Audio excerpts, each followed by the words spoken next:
ಎಲ್ಲ ಗಣಿತ ಪ್ರಿಯರಿಗೂ ನಮ್ಮದೇ ಲೋಕ ಮಸ್ತ್ ಗಣಿತ ಲೋಕಕ್ಕೆ ಸ್ವಾಗತ. ನಾನು ವಿಧಾತ್ರಿ ನಾವ್ಡ. ಇಂದು TET ಮಾದರಿ ಪ್ರಶ್ನೆ ಪತ್ರಿಕೆ 25ರ ಭಾಗ 2 ಕನ್ನಡ ಹಾಗೂ ಇಂಗ್ಲಿಷ್ ಮೀಡಿಯಂಗಳಲ್ಲಿ ನೋಡೋಣ. ಪ್ರಶ್ನೆ: 2 sides of parallelogram are in the ratio 5:4. If its perimeter is 54 cm, the length of the larger side is. ಸಮಾಂತರ ಚತುರ್ಭುಜದ ಎರಡು ಬಾಹುಗಳು 5:4 ಇದರಲ್ಲಿವೆ. ಅದರ ಸುತ್ತಳತೆ 54 ಸೆಂಟಿಮೀಟರ್ ಆದಾಗ ದೊಡ್ಡ ಬಾಹುವಿನ ಅಳತೆಯು. C we will draw A rough sketch of A parallelogram. ಇದೊಂದು ಸಮಾಂತರ ಚತುರ್ಭುಜ. ಅದರ ಸುತ್ತಳತೆ ಅಂದರೆ 4 ಬಾಹುಗಳನ್ನು ಸೇರಿಸಿದರೆ ಅದರ ಉದ್ದ 54 ಸೆಂಟಿಮೀಟರ್ ಬರುತ್ತೆ. ಆ್ಯಂಡ್ ಎರಡು ಬಾಹುಗಳು 5:4ರಲ್ಲಿವೆ. If I consider this larger side as 5x and this will be 4x. Similarly, opposite sides are equal, so this is 4x and this is 5x. If we add all the 4 sides, we should get to 54. That is 5x plus 4x plus 5x plus 4x must be equal to 54. 5 plus 4 9, 5 plus 4 9, 9 plus 9 ಅಂದರೆ 18x ಆಯಿತು. equal to 54. x equal to 54 divided by 18. 18 ones are 18 3s are 54 ಅಲ್ವಾ. So value of x is 3. But what is asked? ದೊಡ್ಡ ಬಾಹುವಿನ ಅಳತೆ, length of the larger side. Larger side ಇಲ್ಲಿ 5x ಆಗಿರುತ್ತೆ. So 5 into 3 that is 15 centimeter. That is the answer. So option 3 is the correct answer. Next one. A boat goes downstream and covers the distance between 2 ports in 4 hours. While it covers the same distance upstream in 5 hours. If speed of the stream is 2 km per hour, the speed of the boat in still water is. ಒಂದು ದೋಣಿಯು ನೀರಿನ ಪ್ರವಾಹದ ದಿಕ್ಕಿನಲ್ಲಿ 2 ಬಂದರುಗಳ ನಡುವಿನ ದೂರವನ್ನು 4 ಗಂಟೆಗಳಲ್ಲಿ ಕ್ರಮಿಸುತ್ತದೆ. ಅದೇ ದೂರವನ್ನು ಪ್ರವಾಹದ ವಿರುದ್ಧ ದಿಕ್ಕಿನಲ್ಲಿ ಕ್ರಮಿಸಲು 5 ಗಂಟೆಗಳನ್ನು ತೆಗೆದುಕೊಳ್ಳುತ್ತದೆ. ಪ್ರವಾಹದ ವೇಗವು 5 km/h ಆದಾಗ ನಿಂತ ನೀರಿನಲ್ಲಿ ದೋಣಿಯ ವೇಗವು. See here, we know that here we use the speed, distance and time. ಜವ, ದೂರ ಮತ್ತು ಸಮಯ. ಈ ಸೂತ್ರವನ್ನು ಯೂಸ್ ಮಾಡ್ತೇವೆ. S = d/t ಅಥವಾ d = s × t. ಈ ಫಾರ್ಮುಲಾವನ್ನು ಯೂಸ್ ಮಾಡ್ತೇವೆ. Here distance, this is first case and this is for second case. ದೋಣಿಯು ನೀರಿನ ಪ್ರವಾಹದ ದಿಕ್ಕಿನಲ್ಲಿ ಅಂದರೆ goes downstream and covers the distance of 2 ports in 4 hours. Down ಸ್ಟ್ರೀಮಲ್ಲಿ ಹೋಗೋದಂದರೆ ಪ್ರವಾಹದ ದಿಕ್ಕಿನಲ್ಲಿ ಹೋಗ್ತಾ ಇದೆ ಅಂದರೆ ಇಟ್ಸ್ ಸ್ಪೀಡ್ ವಿಲ್ ಇನ್ಕ್ರೀಸ್ ಅಲ್ವಾ. ಅದರ ಸ್ಪೀಡ್, ಪ್ರವಾಹದ ಸ್ಪೀಡ್ ಜೊತೆಗೆ ಈ ಬೋಟಿನ ಸ್ಪೀಡ್ ಸಹ ಸೇರಿಕೊಳ್ಳುತ್ತೆ. ಪ್ರವಾಹದ speed 2 km/h. Let speed of the boat B x. ಆಗ ಅದರದ್ದು ಸ್ಪೀಡ್ ಎಷ್ಟಾಗುತ್ತೆ? 2 + x ಆಗುತ್ತೆ. ಸೊ ಡಿಸ್ಟೆನ್ಸ್ ಸೇಮ್, DA, 2 ಬಂದರುಗಳ ನಡುವಿನ ದೂರ DA ಇರ್ತದೆ. ಟೈಮ್ ಎಷ್ಟು ಬೇಕಾಯಿತು? 4 hours. ಸಿಮಿಲರ್ಲಿ ಪ್ರವಾಹದ ವಿರುದ್ಧ ದಿಕ್ಕಿನಲ್ಲಿ ಕ್ರಮಿಸಲು ಅಪ್ ಸ್ಟ್ರೀಮ್ ಬರಲಿಕ್ಕೆ 5 hours. ಇದರ ಸ್ಪೀಡ್ x. ಅದರ ಏನು, ಆ ಪ್ರವಾಹದ ಸ್ಪೀಡನ್ನು ಮೀರಿ ಬರಬೇಕು ಅಲ್ವಾ. It has to overcome from the speed of the stream. So its speed will decrease. So x - 2 ಆಗುತ್ತೆ. Here it will be x + 2 and here it is x - 2 to cover the same distance d in 5 hours. Okay, ನಾವು we have to find value of x. ದೋಣಿಯ ವೇಗವನ್ನು ನಾವು x ಅಂತ ತಗೊಂಡಿದ್ದೇವೆ. So we will use this formula. Distance d = s × t. ಇಲ್ಲಿ ಎರಡು ಕಡೆ same distance. ಇದು S1 into T1 and that will be equal to S2 into T2. 2 plus x into 4 equal to, ನೋಡಿ ಇಲ್ಲಿ ಡಿಸ್ಟೆನ್ಸ್, ಫಸ್ಟ್ ಕೇಸಲ್ಲಿ distance speed ಅಂದರೆ 2 plus x into 4 ಆಯಿತು. Next ಸಹ ಸೇಮ್ ಡಿಸ್ಟೆನ್ಸ್ ಕವರ್ ಮಾಡುತ್ತೆ D in with speed X -2 and with time 5 hours. So D and D equal ಅಲ್ವಾ, ಆದ್ದರಿಂದ ಇವೆರಡು ಈಕ್ವೇಷನ್ ಈಕ್ವಲ್ ಅಂತ ತಗೊಳ್ಬೋದು. So X -2 into 5. Now simplify. 4 into 2 8 plus x into 4 4x equal to x into 5 5x minus 2 into 5 that is 10. Take this 4x to this side and 10 to this side.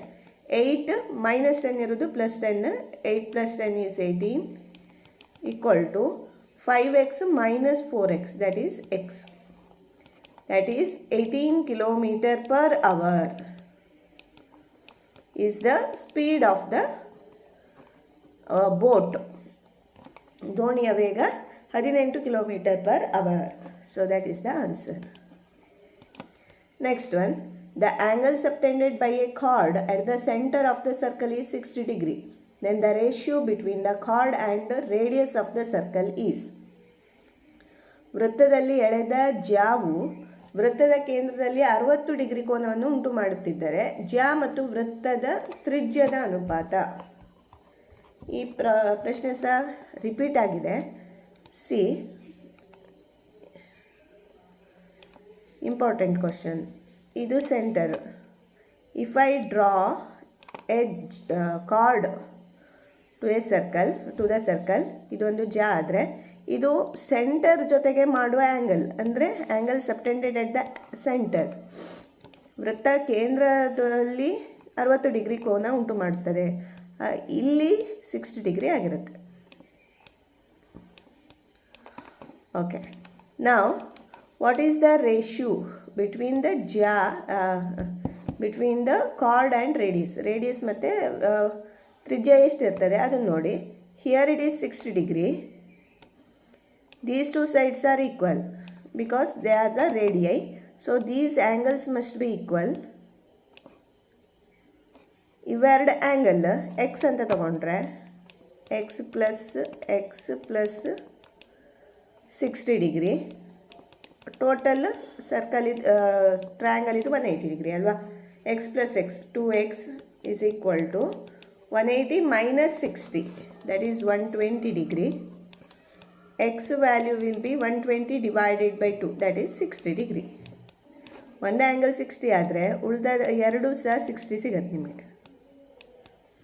ಅಂದರೆ it is a equilateral triangle. ಇದು ಒಂದು ಸಮಬಾಹು ತ್ರಿಭುಜ. ಅಂದರೆ here this side and this side will be equal. ಇದು 4 centimetre ಇದ್ದರೆ ಇಲ್ಲಿ ಸಹ 4 and this is also 4 centimetre. ಇಲ್ಲಿಗ ಜಾ ಅಂದರೆ ಎಷ್ಟು ಸೆಂಟಿಮೀಟರ್ ಆಯಿತು? 4. ನಾನು ಎಕ್ಸಾಂಪಲ್ ತಗೊಂಡಿದ್ದು ಅದಕ್ಕೆ ಅನುಪಾತ ವೃತ್ತದ ತ್ರಿಜ್ಯ ಸಹ ಎಷ್ಟಿರುತ್ತೆ? 4. ಇದು 5 ಇದ್ದರೆ ಇಲ್ಲೂ 5, ಇಲ್ಲಿ 6 ಇದ್ದರೆ ಇದು 6, ಅಂದರೆ 4 1s 4, 4 1s 4, ಅಂದರೆ 1:1 ಇರ್ತದೆ. Ratio of chord and radius will be 1:1 ratio. ಆಯಿತಾ? So option 2 is the answer. Next, the midpoints of sides PQ and PR of triangle PQR are M and N respectively. If QR plus MN equal to 12 units, then QR minus MN is. ತ್ರಿಭುಜ PQRನಲ್ಲಿ M ಮತ್ತು Nಗಳು ಕ್ರಮವಾಗಿ PQ ಮತ್ತು QRನ ಮಧ್ಯಬಿಂದುಗಳಾಗಿವೆ. We will draw the diagram first. PQR is a triangle. PQR. M and N are the mid points. ಇದರ ಮಧ್ಯಬಿಂದು ಎಮ್, ಇದರ ಮಧ್ಯಬಿಂದು ಎನ್. ಇವುಗಳನ್ನು ಜೋಡಿಸಿ ಆಗ Q R plus M N ಇವೆರಡು ಸೈಡ್ಗಳನ್ನು ಸೇರಿಸಿದರೆ ನಮಗೆ 12 unit. Q R minus M ಎನ್ನ ಬೆಲೆ ಅಂದರೆ ಕ್ಯೂ ಆರ್ನ ಬೆಲೆಯನ್ನು ನೋಡ್ಕೊಳ್ಬೇಕು, ಎಮ್ ಎನ್ನ ಬೆಲೆಯನ್ನು ನೋಡ್ಕೊಳ್ಬೇಕು. By mid point theorem we have, if these are the midpoints and QR and M and N are midpoints, and if we join this as a line, we get QR will be twice MN. QR ನ ಬೆಲೆ ಅನ್ನೋದು MN ನ ಬೆಲೆಯ double ಇರುತ್ತೆ. ಹಾಗಾದರೆ ಇಲ್ಲಿ ನೋಡಿ Q R ಆಗಿ ಇರಲಿ, ಅಥವಾ we will write QR as, instead of QR we will write 2 times Mn plus Mn equal to 12. 2Mn plus 1Mn ಅಂದರೆ 3Mn ಆಯಿತು, 12. So Mn value will be 12 divided by 3, that is 4 units. 4 ಮಾನ ಇದರದ್ದಾಯಿತು. ಹಾಗಾದರೆ Q ಆರ್ನ ಬೆಲೆ ಎಷ್ಟು? 2 into Mn is 4, 2 into 4 that is 8 units. ಆಯ್ತಲ್ಲ? ಹಾಗಾದರೆ Q R minus M ಎನ್ನ ಬೆಲೆ, Q R 8 minus M N is 4, 8 minus 4 is 4 units. So 4 ಮಾನಗಳು. Option 4 is the correct answer. Next, the net for a cube is, ಒಂದು ಘನದ ಜಾಲಾಕೃತಿಯು. ಈ ರೀತಿ ಒಂದು ಕ್ಯೂಬನ್ನು ಅನ್ಫೋಲ್ಡ್ ಮಾಡಿದಾಗ what are the possible, which one is the possible outcome, ಇವಿಷ್ಟರಲ್ಲಿ ಯಾವ ರೀತಿಯಾಗಿ ನಾವು ಅನ್ಫೋಲ್ಡ್ ಮಾಡ್ಬೋದಂತ. Let us see one figure. If you observe here, these are the different types in which way we can unfold the ಕ್ಯೂಬನ್ನು ಇವಿಷ್ಟು ರೀತಿಯಲ್ಲಿ ನಾವು unfold ಮಾಡ್ಬೋದು, ಅದನ್ನು ಬಿಟ್ಟು ಬೇರೆ ಆಗೋದಿಲ್ಲ. So if we go through that figure option, we can see that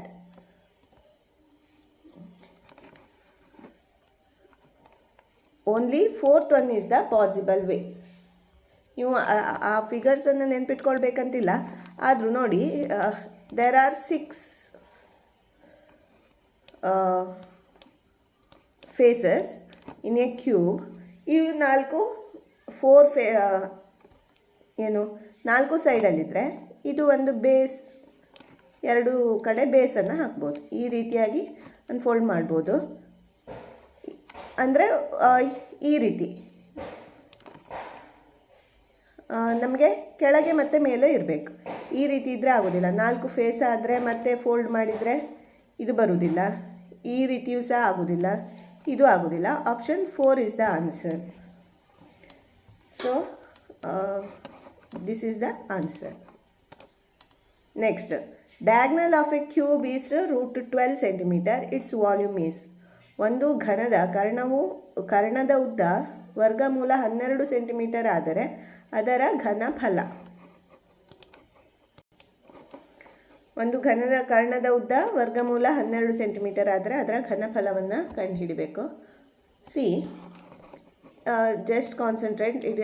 diagonal of the cube ಅಂತ ಕೊಟ್ಟಿರುವುದು, ಕರ್ಣದ ಉದ್ದ ಕೊಟ್ಟಿರುವುದು, ನಾಟ್ ಸ್ಕ್ವೇರ್, ಚೌಕದ್ದಲ್ಲ. If we consider a cube,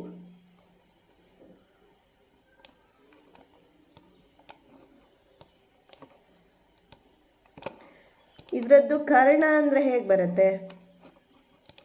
C, if I consider this vertex and this one, if we join these two we will get the diagonal.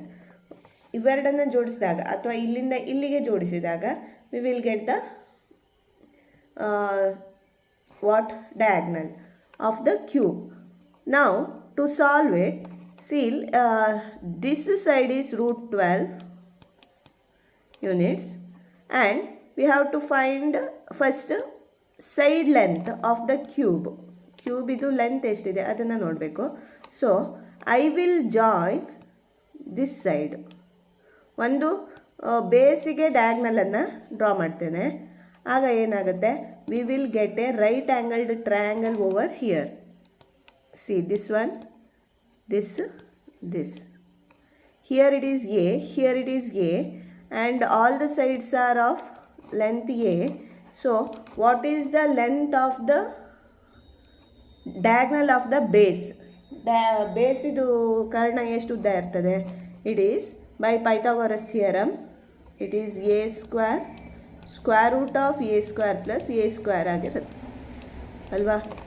If I consider this as A, B and C, AC square equal to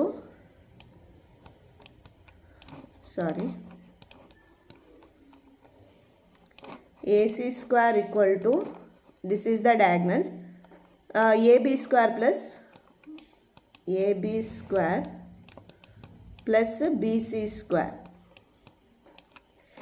AB square ಅಂದರೆ A square plus, ನೋಡಿ ನಾನು ಆಗ ಬರೆದ ಹಾಗೆ ಮಾಡಲಿಕ್ಕೆ ಆಗೋದಿಲ್ಲ A square plus A square ಅಂತ, ಯಾಕಂದರೆ ಬಿ ಸಿ ಸ್ಕ್ವೇರ್ ಇಲ್ಲಿ ಬಂದಿರೋದು ನಮಗೆ ಗೊತ್ತಿಲ್ಲ. B C square equal to A C square.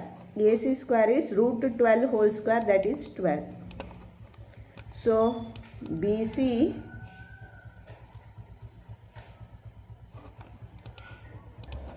Square equal to 12 minus A square.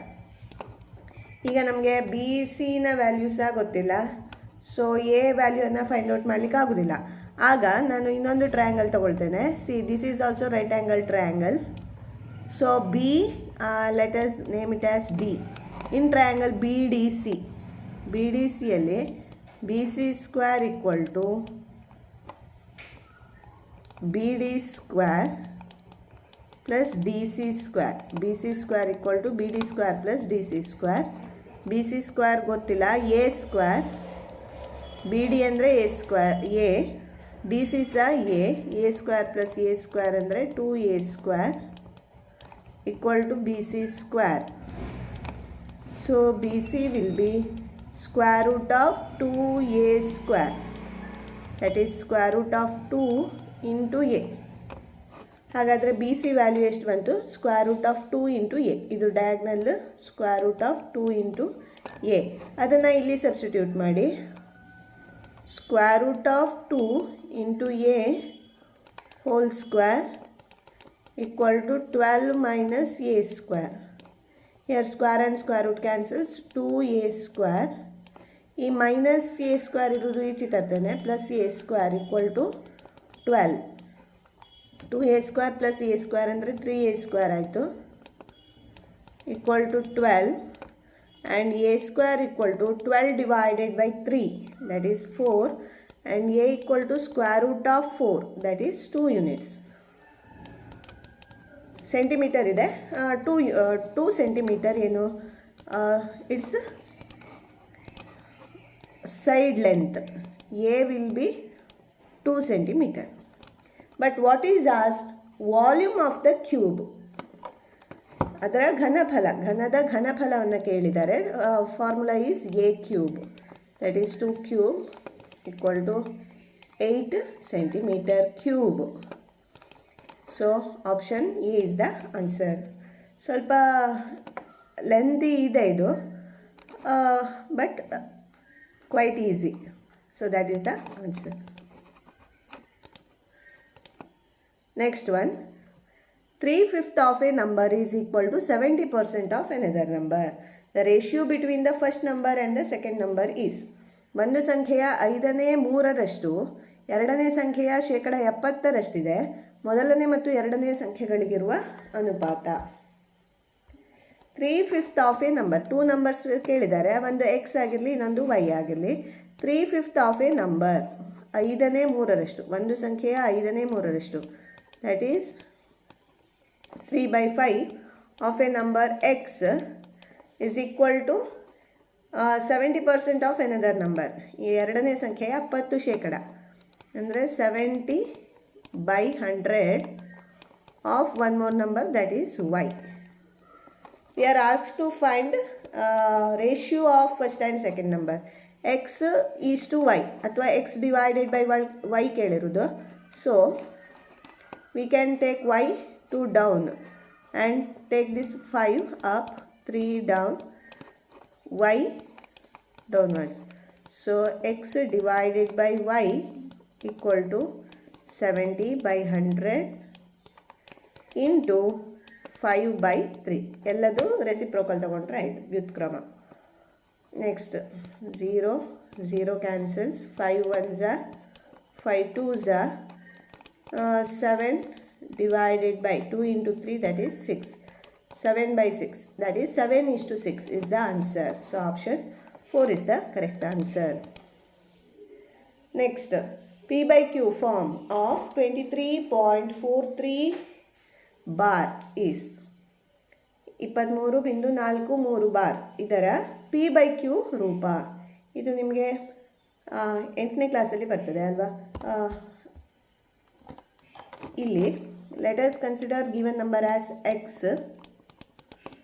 23.43 bar means 43 43 43 ಈ ರೀತಿ ಕಂಟಿನ್ಯೂ ಆಗುತ್ತೆ. ಎರಡು ಪ್ಲೇಸ್ ಇಲ್ಲಿ ಕಂಟಿನ್ಯೂ ಆಗೋದ್ರಿಂದ let us multiply it by 100. So 100 into x, 100x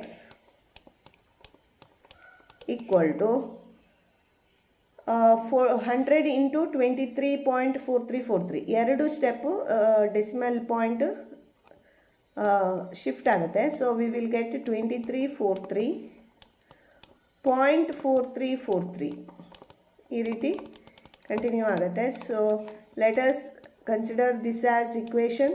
okay, 1 and 2. Subtract 2 from 1. 100x minus x ಮಾಡಬೇಕು. That is 99x equal to this equation minus this, that is 2343.4343. Next minus 23.4343. ಬರೆಯುವಾಗ ಸರಿ careful ಆಗಿ. It is 23.4343. Continuous. ಇದಿಷ್ಟು cancel ಆಗುತ್ತೆ. 3 minus 3 0, 4 minus 2 2, 3 2. That is equal to 99x. So value of x is 2320 divided by 99. P by Q form of this number is 2320 divided by 99. That is the answer. That's all in this video. Thank you for watching. If you like this video, please like it, share with your friends, and please subscribe to Mast Ganita Loka to get more TET related videos. Please go through the playlist TET, HSDR, GPSDR. Thank you.